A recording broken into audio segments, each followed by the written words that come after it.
I understand there's a lot of like healing benefits and stuff, but like you're also still allowed to like take shrooms and go have fun in the forest. Like there's nothing wrong with that.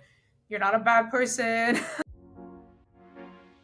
Hello, and welcome to the Trip Sitting Podcast, where we explore what it means to be human. On this week, we have Sofie Mikhaylova, who is a psychedelic journalist, a badass bitch, and more than any of that, she is someone who I consider to be a dear friend, and I'm super, super grateful to have met her and to know her and to now actually be working on a project with her called Shroomtown. If you haven't heard of it, which is a psychedelic newsletter focused on the underground psychedelic related news. So go check that out as well. On this discussion, we talk about what it actually means to be a journalist in the emerging field of psychedelics and some of the responsibilities that come along with that. We talk about some of the projects that Sofie is working on and how she actually ended up in this profession. And we also talk a little bit about AI even, and just go on some really fun tangents. And it was just really awesome conversation that really just felt like it was just me and her catching up. So thank you for joining us. And before you start, if you could go ahead and give a rating to this podcast. That way we can get in front of more viewers. And then also make sure that you are following on Instagram and TikTok at tripsitting.blog. And then also subscribe to my own newsletter called Trippy Monday, where I just go over 3 things that caught my attention from the previous week. You can go to my website, tripsitting.blog, and that's where you can go ahead and sign up for that. Now that that's out of the way, I hope you enjoyed the conversation between me and Sofie. I actually just read this book recently. It was really good. It was called Mindfulness. It's by a guy named Ronald Pauser. It's published by Repeater Books, and it is about this like mindfulness like campaign and how it is inherently like capitalist and how it's like, well, teaching people mindfulness isn't actually teaching them anything because it Mm-hmm. puts the blame on. It's basically like if you're stressed, that's your fault. And you can Mm-hmm. stop being stressed by just appreciating the moment. And it Yeah. really takes away this like the Buddhist like spiritual parts of mindfulness and secularizes them, which takes away this like ethical framework. So instead of somebody like because one of the main examples that a lot of mindfulness exercises do is like, oh, eat this raisin very slowly, like be very mindful with it, like take your time with it. But okay, yeah, like you're sitting there eating the raisin, but you're thinking about the farmer that got paid like pennies to pick it, the grapes and stuff. Like how far back are we going? How mindful do we have to be? And like what are we actually changing in our behavior to live a kinder life if we're following Buddhist ideals, if all we're doing is just like taking a pause before our meeting, like Yeah. pretty much. So it was a pretty interesting perspective. Like I'm obviously very pro meditation, but I thought it was a really really interesting like book. I recommend it. There's this article that was just published in Wall Street Journal that was about like LSD, ketamine, and mushrooms in Silicon Valley and how like Elon Musk and Sergey Brin are using them. I forget Yeah. what the actual headline was. I also did not read the article just because I don't subscribe to the Wall Street Journal. I'm not going to pay to read it. But Oh my god, we'll talk about that later. okay. But from what I gather from just the headline and then from the sub headline is it's like just talking about how like, using psychedelics is the new wave to basically Yeah. like increase your productivity, which like that's not the point of using psychedelics. Like if you're just doing that, like it's sort of just like manipulation. Like in my like again, like the same thing as mindfulness. If you're teaching mindfulness just in the context of in the workplace, like that's manipulation. That's not actually mindfulness. Yeah, it's still like very much through a capitalist like productivity lens. Like, and I think that's where a lot of like microdosing conversations go. It's like, do you want to do better at work at your minimum wage job? Try drugs. Do you not want to take Adderall anymore? Try microdosing. Like, it's really like, I don't know. I see that a lot. It's really the productivity angle. Like, and look, I say this as an earth sign. Like, I love to work and like I'd be overworking myself, but it's not great sometimes, I think. But also like on the topic of you only reading the headline and getting context, like I think about that all the time. Like people are not media literate. People are not reading the No. news because all the actual news is behind a paywall. And the news that like that's why you have people with like insane like conservative opinions these days because websites like Breitbart are not paywalled. Like Hmm. you that you can just read that. But if I want like actual information from like the Wall Street Journal or New York Times or whatever, like I have to subscribe. And so otherwise I'm just reading the headline and the headline's often sensationalized and also doesn't always have everything to do with what the article is. Like what if you read the article and it was like not about that at all? What if it was like a criticism of Yeah, which would be really exactly what you cool. said, Like, right? I hope it Yeah. is. But again, I'm Yeah, not gonna but find we'll out. never know. We'll never No, know because no, it's behind a no, paywall.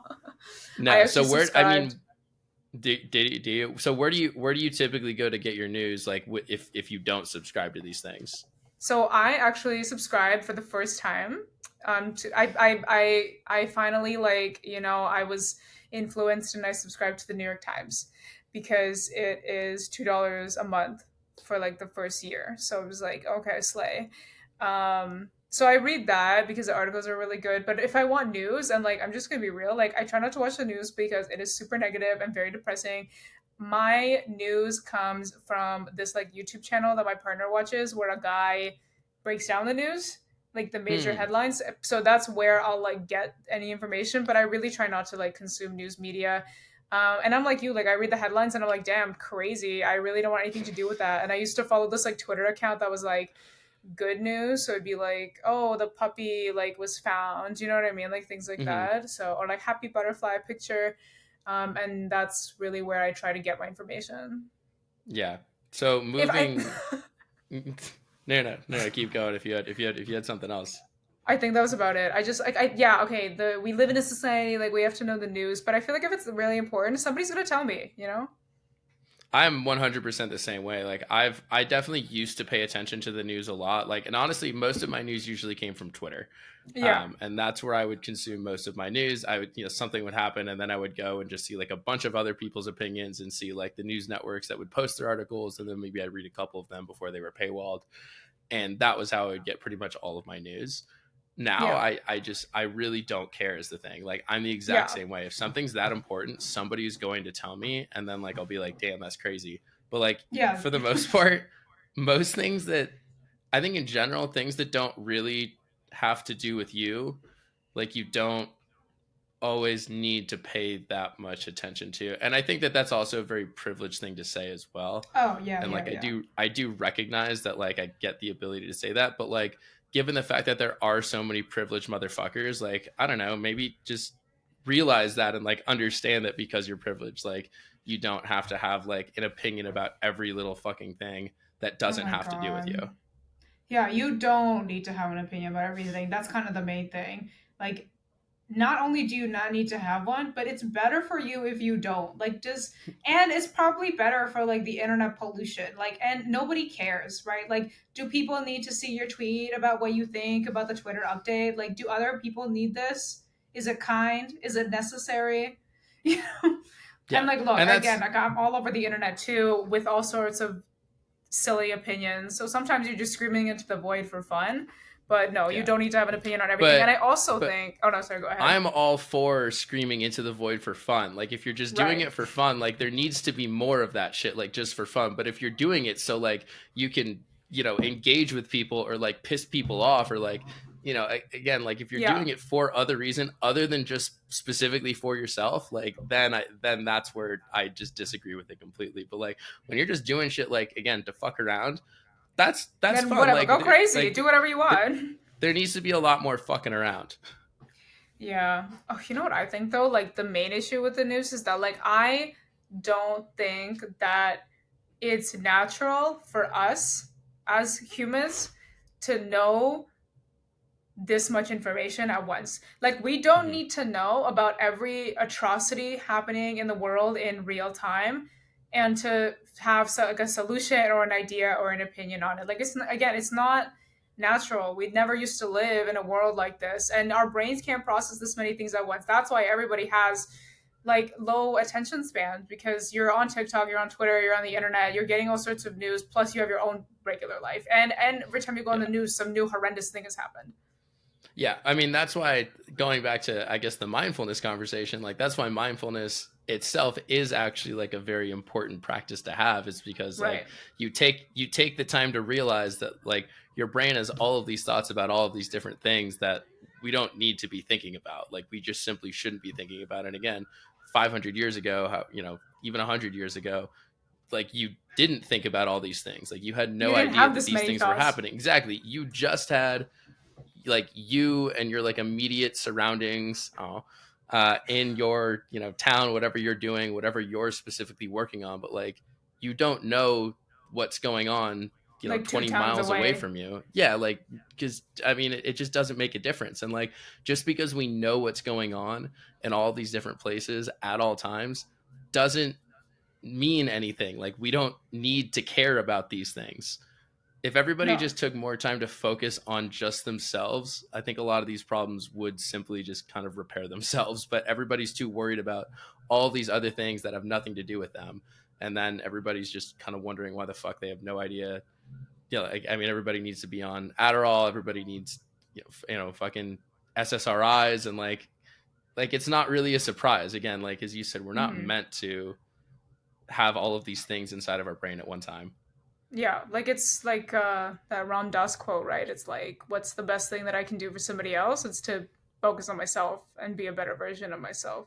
But yeah, no, it's no surprise. Like, of course, everybody has ADHD. Like, and there's nothing wrong with that. Like, I think that when your brain is making like is giving you ADHD or like whatever it is like is happening there, it's a natural reaction to an overstimulating world. That's why so many people are taking Adderall and Vyvanse and Ritalin, and they started when they were children, like because it's your brain naturally responding to like so many colors and shapes and things happening all at once. It's Yeah. overstimulating. That's why nobody can focus for more than 7 seconds. Did you ever take Adderall or Ritalin or any of those? Not like by prescription. I took it for fun. Yeah. Like I took it. Well, you know what? Like I took it for like my friend gave me some Ritalin when I had like an ad agency job, so I would take it on like boring days. The trick with Ritalin though is that you have to take it when you're like already doing the thing that you want to be doing. Otherwise, hours have passed. You're on Wikipedia, like you're learning German. You know, you're in a different place. So you do. I did, and I did take like I think I took like a bit of my friend's Adderall. Like to be honest, these stimulants are too much for me. Like I'm not super into drugs like that, and I can't imagine taking them every day personally, just because they're like really for me like the experience is really intense. It's like a step away below from like being like meth. It's like basically meth. Yeah, but I have like taken them in like casual setting. Actually, when I lived in Korea, I found out that they took in Seoul like Adderall as like a party drug, Oh, nice. Yeah. which I thought was kind I of know. interesting.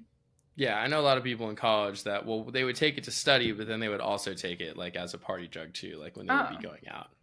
I And don't know so anybody I mean that everybody would do just kind that. of took a ton of it at pretty much all times. Just Um take cocaine. yeah, well they would do that too was the thing. So again, like they Okay. were just trying to be as stimulated as humanly possible. Wow, that is so. I can't imagine. Like, you must be so tense. You're just like bug-eyed being like what the fuck's going on? Right? Like, you're not there. But you know what, though? Like, that's college years. Everybody does drugs, everybody parties. So, you're experimenting with substances. Mhm. Yeah, one thing that I want to talk about with you is just normalizing like the drug conversation because I think a lot of the times in psychedelics we're just focused on psychedelics that Yeah. we kind of have like an elitist view of like oh if you're taking psychedelics it's fine but if you're taking these other drugs like it's still like quote unquote bad. So I wanted to hear your opinions on that. Yeah, I definitely.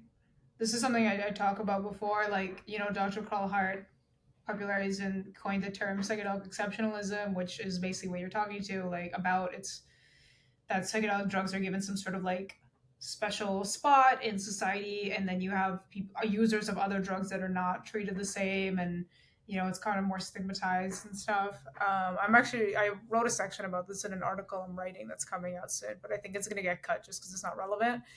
But yeah, no, like I don't think that people talk about drugs enough or are not willing maybe to talk about casual use of drugs too. I think that psychedelic exceptionalism also exists within the psychedelic space. Like people don't really talk about doing drugs for fun. Um as much as maybe they could. Like I understand there's a lot of like healing benefits and stuff, but like you're also still allowed to like take shrooms and go have fun in the forest. Like there's nothing wrong with that. You're not a bad person. So, and I don't see that talked about nearly as much, or at least people posting about it. Like maybe there's still some stigma, maybe people feel is attached to recreational use of any drug. And Mm-hmm. also, there again, I mean, you and I talked about this before too, like this huge leaning of like saying the word medicine instead of drugs too. Mm-hmm. Like, what are your thoughts on that? I mean, my thoughts on that, like specifically on the medicine versus drug thing, it's like, I mean, again, people, even within this community, still choose to take offense to like the weirdest things that like don't actually make any difference whatsoever. That then takes away from like what we're actually trying to accomplish. Like, if we spend our time talking about, oh, you need to say medicine, like you can't say drug, like, is that really the best use of our time? Mm, But no, I mean, I agree. Like, I still am very much like a casual user of drugs. I mean, mostly at this point, psychedelics, but like, I mean, I used to do a ton of cocaine in college. Like, I have no problem saying that, as did a lot of yeah. people that would be completely unwilling to admit that because like there's this shame and guilt and stigma that's surrounding it. But like, it happened.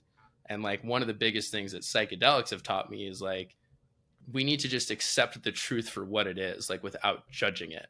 And there's still a lot of judgment going on, and as long as there's that judgment going on, it's going to make it a lot harder for us to just completely heal, which is what the overall goal of, I think, this psychedelic movement, at least to me, is it's about trying to have people heal themselves, and however that happens is going to be the way it happens. There's not a way that we can necessarily control that, but one of the bigger, I think, healing aspects for me has been recreational use of psychedelics, just because I used to be so serious all the time about just my life and what I would do, and like, oh, I need to get a good job, I need to make a lot of money and all this shit. And I remember when I was like first experimenting with LSD in college, like that was the first time that I was really like, nah, like I can just take time to just chill and just like enjoy this and have fun and fuck around. Yeah. And like that was very, very healing, to be able to realize that like I don't need to be like going all the time. And that was really the only time that I'd give myself time to rest. Looking Mm, back on it, there were other things that I could have done as well, but like that was really the first kind of moment that clicked, that we need to take time to just rest and chill. Like, we can't be on 24/7, which is what yeah. society in large part breeds in us, is that we have to keep going. And like even taking vacations, like if you're like going and then you take like a 1 week vacation, like a lot of people during those vacations, they'll still just be like, they're taking the vacation just because they think they need to take the vacation, and they're not actually like taking the time to relax Resting. on the Yeah. vacation. Yeah. Yeah. That's good. That's a good point. I read this book once. It's called 24. I forget the author's name. I think it was Jonathan. Um, but maybe I'm thinking about something else. I'm thinking about Baudrillard actually. He has this theory about like work and like labor. And it's that there's no such thing as free time, because even though, let's say I work for like 8 hours, you still are spending time outside of that, getting ready for work, getting like going to work, coming home from work, decompressing from work. Like you're Hmm. still trapped within your like labor kind of situation. So, and I think that's a lot of us in like the Western world, or at least like the Northern Hemisphere, even Hmm. except the Europeans because they're thriving over there. Are they? they're, are they not? Like their minimum wages, like I know in Denmark the minimum wage is like at least $25 an hour, and that was years ago when I visited. It's probably more now. And like all the Okay. part-time workers get benefits. You get like 40 days of vacation a year, like you get paid mat leave. Like I mean, I don't work like a traditional job anymore precisely because like it was so worthless for what? Like you're Hmm. there all the time, you're never seeing the sunshine. Um no, and you're never working. And I still like look, I stopped working 9 to 5 so I could work 24/7. So I'm definitely still learning how to rest. I feel like that's something that doesn't come naturally to me. So I really admire that you were able to figure that out. Like my intellectual mind knows that Sophie, like take a break. But then if I'm taking a break, I'm like, should be doing something. Let me go open Yeah. up my laptop. Oh yeah, let me make that abundantly clear. Like, I still have no idea how to do that right now. I mean, I Okay. used to work the yeah, no, no. I mean, I used to work like the traditional like 9 to 5. Like, I was in software sales, And then it was after I came back from ayahuasca last year that I was like, well, I kind of fucking hate this. And then I got laid off, which I was like, I wanted to quit anyways. And then I got laid off, like Oh in my the god, that whole, happened to me tech too. layoffs. And then, and that was when I was like, I'm like, I don't want to search for another job. Like I can't do this anymore.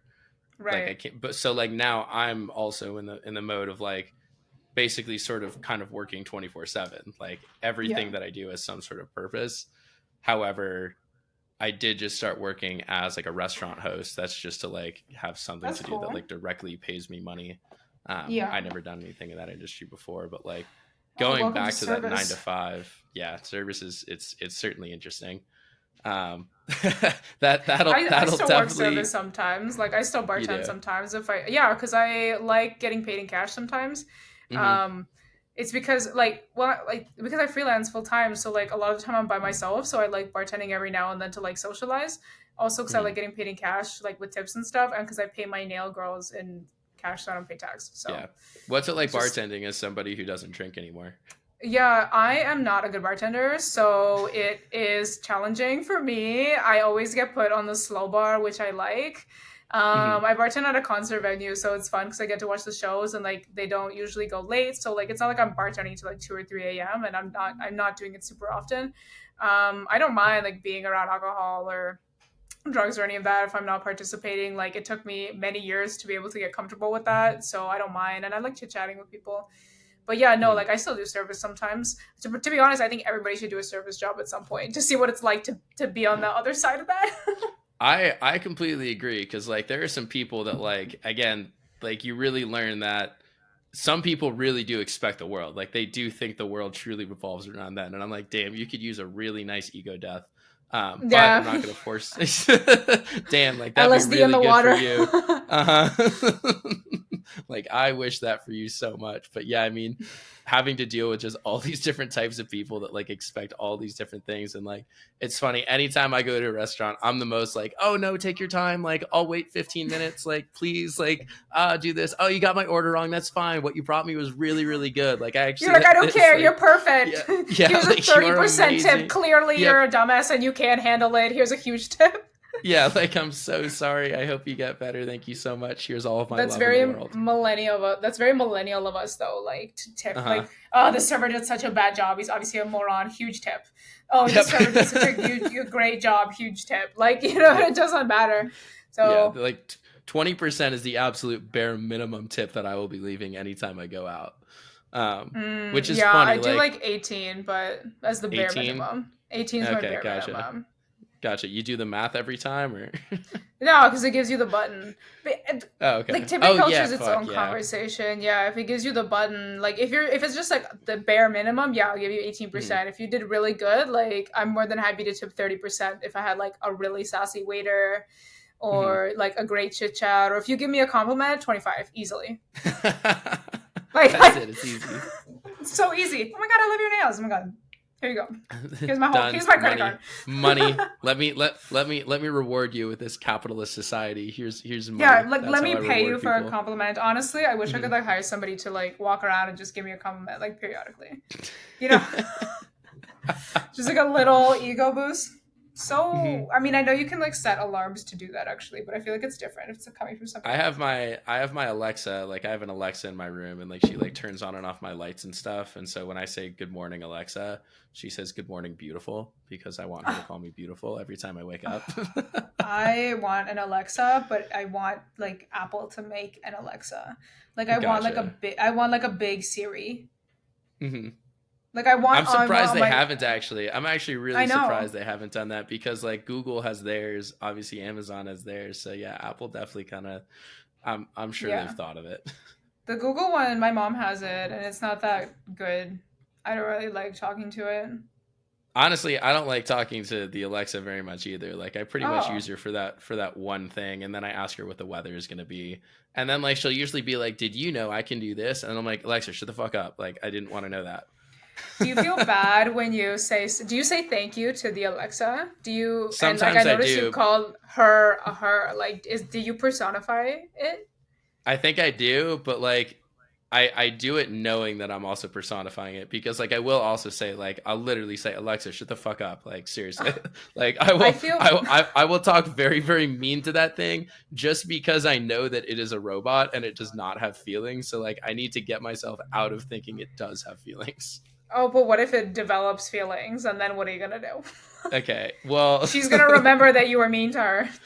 well, that's fine. She doesn't have any arms or legs. I don't think she can do much. Oh, Actually, I'm reading this book right now that's literally basically like about this like Alexa thing that like turned evil and basically like killed this man's wife and then started following him around like across the country and like ugh. making all these like weird ghost things happening to him. So that's actually funny that we're talking about that. I love AI. I AI, think, yeah, I like, love it. I love the Alexa. I wish they were more sentient. Like, I wish that Siri had more capabilities. I want to be able to talk to it. Like, I don't want to talk to the robot. I do. I want to talk to the robot. I want it to function like a VA, like a virtual assistant, but smarter. mhm. Ideally, it would have like, I know this is like very radical and like not a lot of people are going to be into this, but I like very much consider myself like a technophile. Like, I wish I could like implant it like in under my skin, like in my brain Hey, have somewhere, you and heard of have it like know my thoughts. have you heard of Neuralink? Maybe, maybe not. What is it? Neuralink is Elon Musk's company that is implanting chips into people to basically like make them like be able to like have like AI thoughts, basically like assisting them and like what they do. Like I don't know exactly what they're doing, but I know that they're implanting AI chips into people. And right now they're Hmm. like just starting like their human trials of that. So like you need to look up Neuralink if you're into this shit. I I think that don't it's want. scary as fuck. I think that the further and further we go down this AI road, like the further we're veering from like our humanity. And so I think that it's bad for societies. I don't think it's necessarily actually bad if we're conscious about how we're using it, but the problem is that Right. most people aren't conscious about how they're living their lives. So like they're like most people are actually just kind of robots. This might be a hot take, but like I think until T. you were No. like, yeah, like until you are consciously living your life, you genuinely are a robot, because it's all this programming that was given to you and you've never had the ability to really like take time and actually think for yourself, is this what I want to do? So like you are in that sense actually no different from a robot. Like you really don't Right. have true free will yet until you are consciously living your life. Yeah. No, I agree. Most people just get up and go and do the thing. Like I see that with a lot of my classmates, like from college and high school. Like, I'm almost 30, like we're at that age of people getting married and having children and stuff. So I see people follow these traditional paths and I'm like, if you want that, that's like amazing for you and I'm so happy you Mm-hmm. achieved that. But is this something that you wanted or did you just follow an expected path? Yep, Right. And exactly. then so Like at people some that are point I celebrating you those do have to things, like, question that, yeah. yeah, exactly. And like again, people that like celebrate these big things, and like I can kind of tell, I'm like, do you really want this? Or like, have you just been told that you want this? I'm like, I don't want to like. It's just weird. Like, you can kind of tell the people that are doing things just because like they think they're the things that they should do versus the people that are doing them because they actually want to do them. Yeah. Yeah. I mean, you know what? Like the truth always comes to the surface no matter what. Yep, it just might take a while, and then it's gonna hurt like a bitch. So I want to move to talking about, I guess, you now again. Like you don't have a traditional 9 to 5, and you are a psychedelic writer. Is that how you would Yeah. describe yourself? Yeah, Is that the I guess box you like put yourself in? I'm rebranding actually. You caught me at a good time.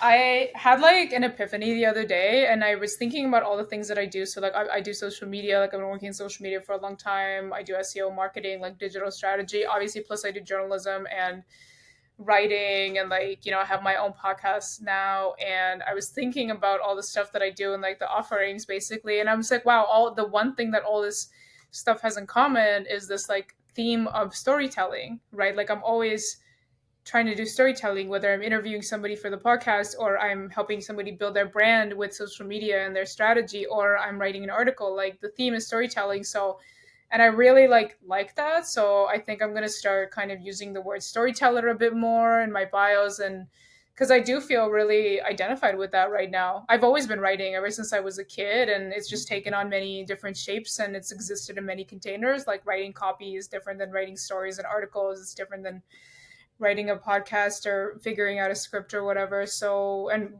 it's different than writing somebody's brand strategy, right? But the main theme is like I want to know who you are, what's happening, and how to best share that to everybody. So that's kind of like I guess how I would describe myself. But yeah, I'm just like an internet person. You know what I'm saying? I love that. That's like super beautiful.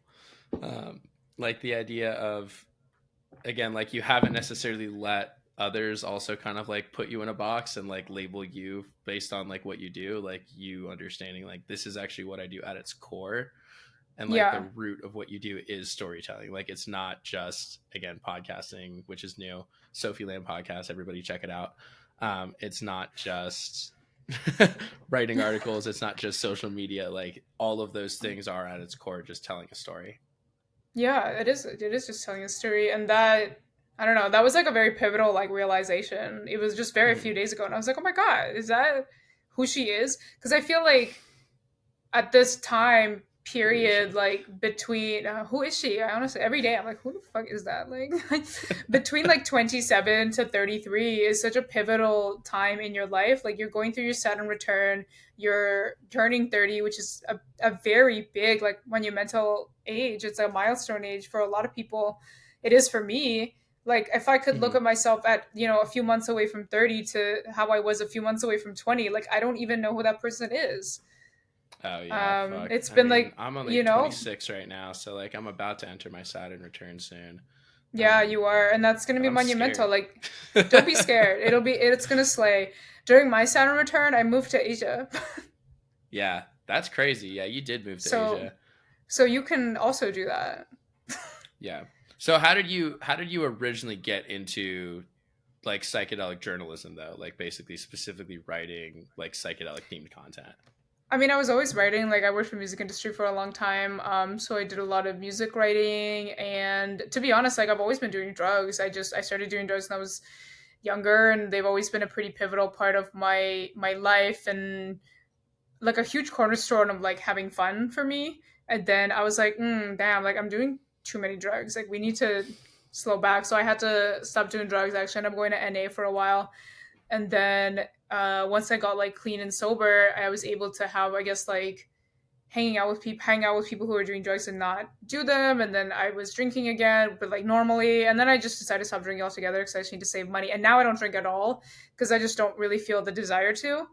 Um, but then so drugs have always been a part of my life. It's just all to say that like they've always been like a big like thing in my mind, so to speak. And then during pandemic, obviously I started microdosing like many people. Like that was my I've always known about psychedelics. I just never had interest in them because What was your reason um for starting microdosing during the pandemic though?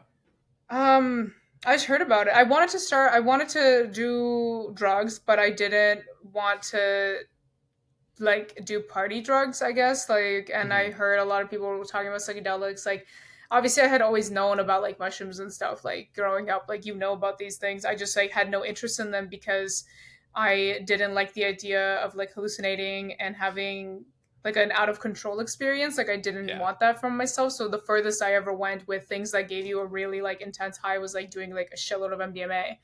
Um, which again, like I love Molly. It's a fun substance, but it's never been my drug of choice, and my experiences with it are like pretty, like probably under 10 my whole life. Like I've never like actively sought it out so much. Like whatever, if it's there, great, whatever. But Yeah. and now it's been years and years since I've done it. So, um, but yeah, then I was like, you know what? Like it might be time. Like it might be time for me to start experimenting with these substances. Like I might be ready to see myself like at the core, even like because I was always so scared of them.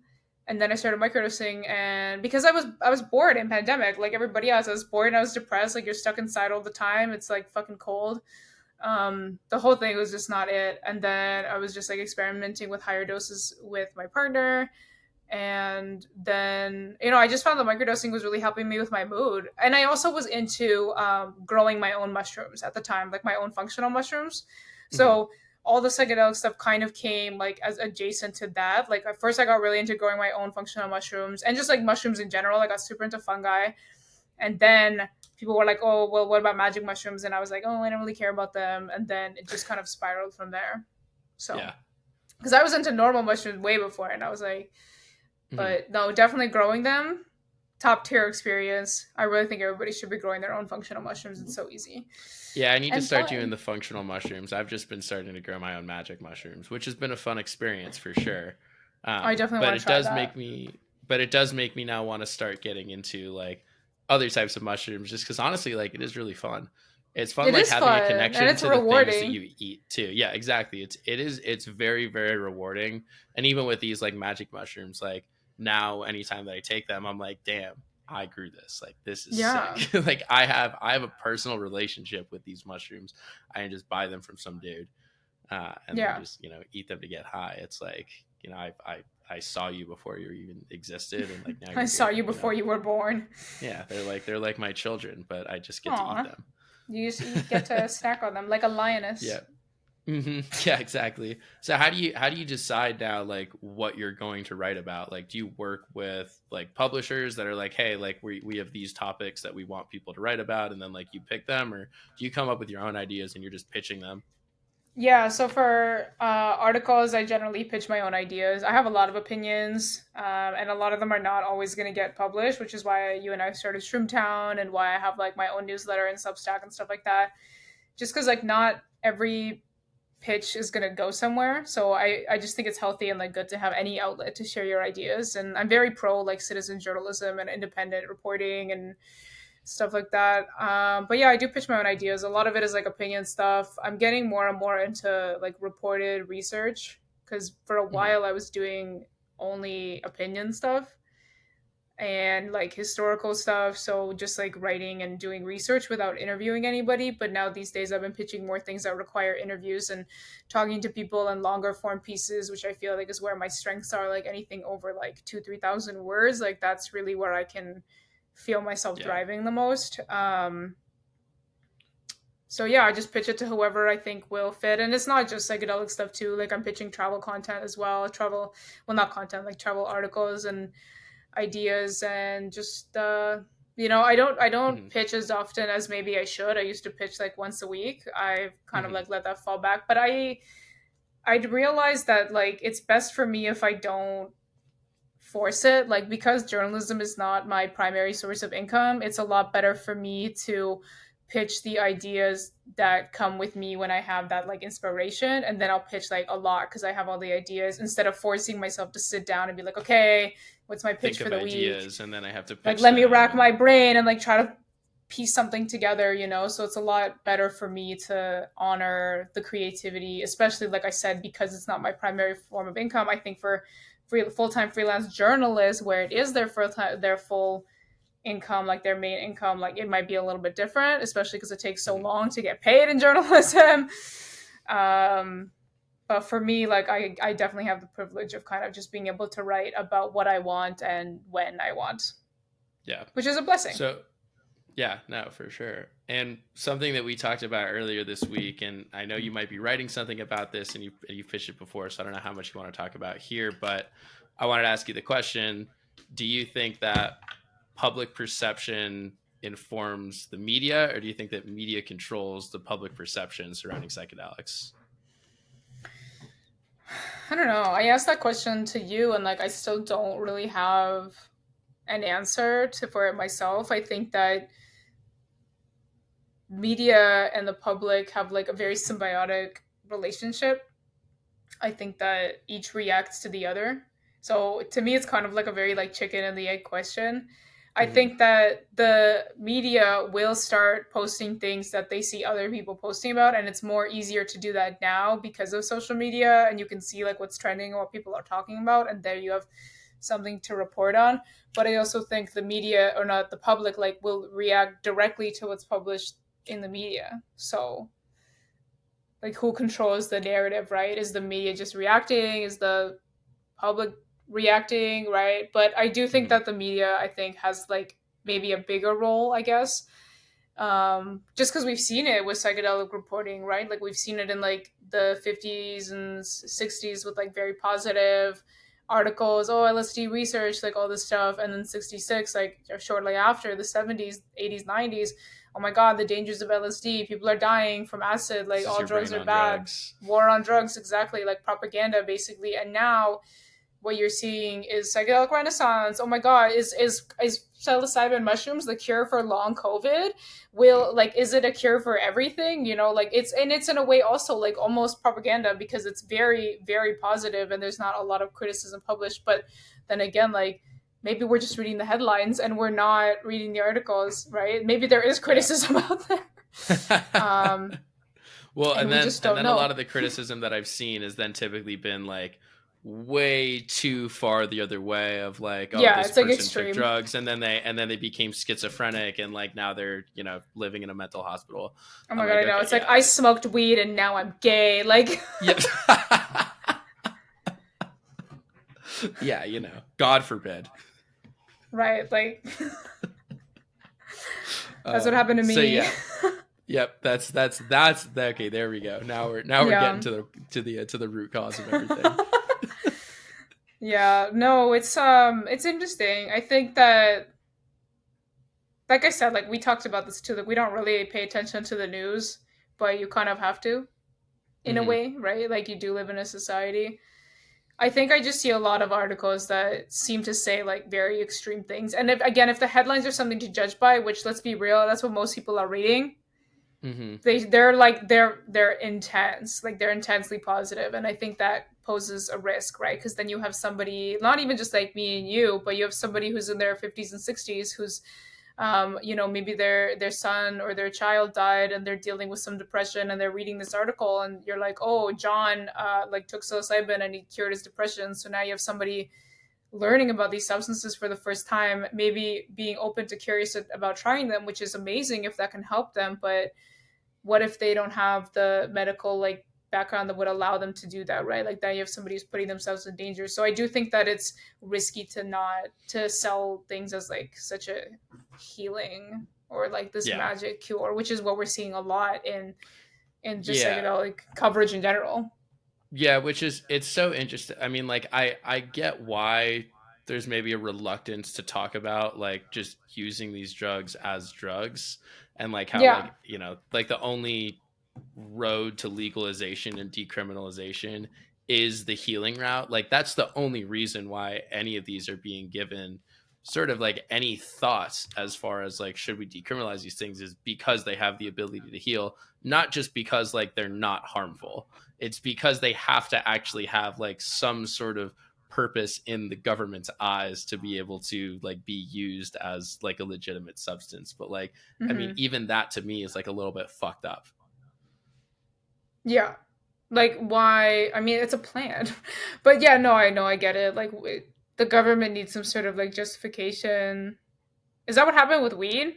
Like, in Canada, No, I think so basically like what that's happened is they lost control of all the weed shops opening up, and they were like, "Fine, you can have it." yeah. Whereas like, again, weed was a very very different. Like, as in, I mean, granted, like a lot of weed did start out as medical marijuana. Like I guess that is how Yeah, the that conversation was a did huge start. thing. But like even in the medical marijuana conversation, like it's like again that was just kind of like a loophole and like it was never really truly like taken as seriously as psychedelics are as far as like the medical use. It was more of Yeah. like, Well, oh, in like I've Canada, got it chronic is. pain. It I is. think no, it's super serious in Canada. The medical weed thing. It's like there's people like war vets and stuff that get like really intense like weed prescriptions. So it is still taken pretty seriously in Canada.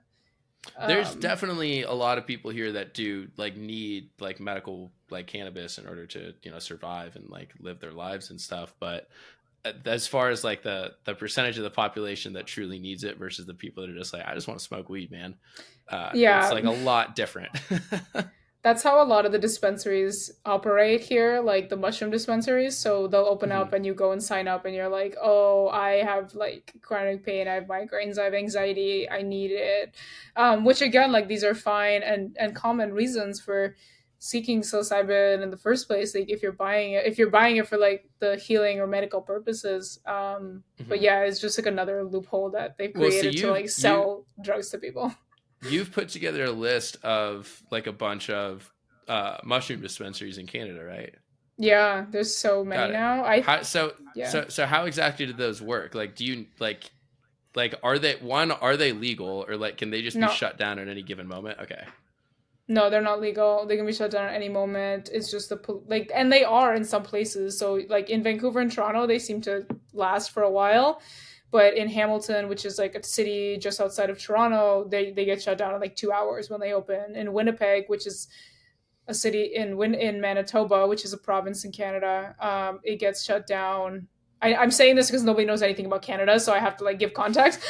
Yeah, please do. I don't fucking know. I know, like half of the Canadians don't know either. Don't worry. Like I've never been to Winnipeg, and I hope I never go. Shout out Winnipeg. Yeah, if you're from Winnipeg, I'm sorry. But yeah, no, there's one that opened up in Winnipeg, and it got shut down like right away. Yeah. It's I think it's just very much based on jurisdiction. In Vancouver, they lost because the police were basically like, yeah, we don't care. Like we actually have other things to worry about because Mm-hmm. Vancouver's having their opiate crisis. And I think in Toronto, some of the stores are getting raided, but it's the ones that I've seen that are like very in your face about what they're selling. The stores that are quiet and more like off to the side, more tucked away, they're generally left alone. And the main thing is, I think that just the cops don't like when people Or in are your face. embarrassing, are in your face and embarrassing them. Yeah. But And there's like, that is yeah, embarrassing. Like that is basically mocking them right on the street of being like, literally, haha, look what I'm doing. And then they're like, okay, like go fuck yourself. yeah. Yeah, so they don't like that. So they'll raid the stores and they'll take the product and then they'll open up like 2 days later. We've got quite a Yeah. few stores in Toronto now. It's pretty interesting. It really reminds me of like the weed scene here in Toronto in 2015, 2016, like just before legalization. It was everywhere. There was one like illegal weed dispensary that I went into, like again before legalization here, and it was like the sketchiest store in the world. And then when we were there, the woman was like, yeah, I also have mushrooms and coke. And we were like, this isn't the route, babe. Like this isn't the way to get weed legalized. I don't think the police would like this. That's funny. But like, Uh, but yeah, so no, the dispensaries are really for the mushroom interesting. dispensaries now, can you just walk in and just like ask for mushrooms, or like will they try to be like more official about it and like ask you questions like why you need it, like making sure you're safe and all that, or like is it kind of just free for all? Yeah, it depends on the store. Like some of them are just like whatever, here you go, go crazy. They all try to have like this air of like formality, which I think is good for like creating system, and like they want to show to the police and to like the city that like they are responsible and that they are like checking ID and stuff. Like obviously you don't want to sell mushrooms to a teenager, so like there are steps. Like most of them will ask for ID and make sure that you're over 19, which is the drinking age in Canada, um not 21. Yeah, you guys like to do everything different. Yeah, it's different in Alberta and Quebec too, which are two other provinces in Canada. Their drinking age is 18. Gotcha. But yeah, like the last for ID, there's usually, like I said, like a form to fill out that's like, oh, like what is your information and stuff and whatever. And then you just ask for the product and they'll go behind the thing and they'll give it to you. They look very much like weed stores. Like in Canada, you can't look inside the weed store, like you can't see the product. Hmm. So they have taken like a page out of their books and that style inspiration. So a lot of it is pretty much like that. Yeah. You go in and you're like, I want like It's however just much like a of this flat strain. wall and there's like a menu and then you say this is what I want and they go back and get it and give it to you and you're Yeah, like, they'll have like okay. stuff on display, but it'll be like samples, like not actual Yeah. product. So yeah, and if they're smart, like if the store is smart, they won't have all their product in the back end because the police can come and take it at any time. Hmm. Right. And I've had like people from rated dispensaries tell me that the cops that did it were customers on their off time. Seriously? Yeah. That's fucked up. I know. And apparently like the cops were like apologetic that they had to do it, but it was like the community kept calling them and was like, you have to like get and do something That's about such a this. that's such a Canadian thing, is to be raiding a store and apologizing while you're doing it. I know, right? Stereotypical Oh, Canadian thing, sorry, of course. sorry. Sorry, I gotta take this. I'm sorry. Yeah, so I, that's what I heard from one of the rated dispensaries. mhm. Well, Sophie, with that, I think I'm gonna cut it here. And I want to thank you so much for coming on the Ship Sitting podcast and having a conversation with me about fucking anything and everything. Oh my god, I love these kinds of podcasts. These are the most fun to listen to and to record. Let's just like shoot the shit and have a chat, you know? Yeah, absolutely. And then is there anything that you would, maybe want to promote right now, Shroomtown, just to let the listeners know if there's anything you got going on? Yeah, I mean, like as you know, like you and I just started Shroomtown, so go check out that Substack. It's gonna be all sorts of like just funny and spicy takes about psychedelics, product reviews, stuff that wouldn't normally find a home, maybe in like legacy media, but it'll just be good stuff for me and you. We're also going to be looking for contributing writers at some point, guys. So if you're listening and you want to take part, let us know. And I'm super grateful to be working on it with you, Cam. I think it's going to be a lot of fun. It already has been, so I'm looking forward to see how it grows. And obviously my own stuff too, like subscribe to my newsletter, Sophieland, listen to my podcast, also called Sophieland, and soon come visit the theme park, Sophieland. Mushrooms for all. Where mushrooms for all? No, no, no, with a screening though. Of course, I'll of make course. Yeah, yeah. I'll make you come do like Sophie trivia to enter. Like you have to ask. Yeah, there's like 5 questions about me, and if you get 3 right, you can come in. Yeah. Or if you just give you a compliment at the door, you can also come in. Yeah, yeah. Free entry with 1 compliment. All right. Thank you so much, Sophie. I love Thank you. you. And I I'll love talk to you you too. later. Thanks for the chat. Thank you to everybody for tuning in. Make sure that you are subscribed to Sophieland, which is Sophie's newsletter. Make sure you're subscribed to Shroomtown, which is the newsletter that her and I are working on. And just make sure that you just go check her out. She's a fucking dope person. And I'm so happy that we finally sat down and got this podcast together. So thanks for tuning in, and we will see you all next week.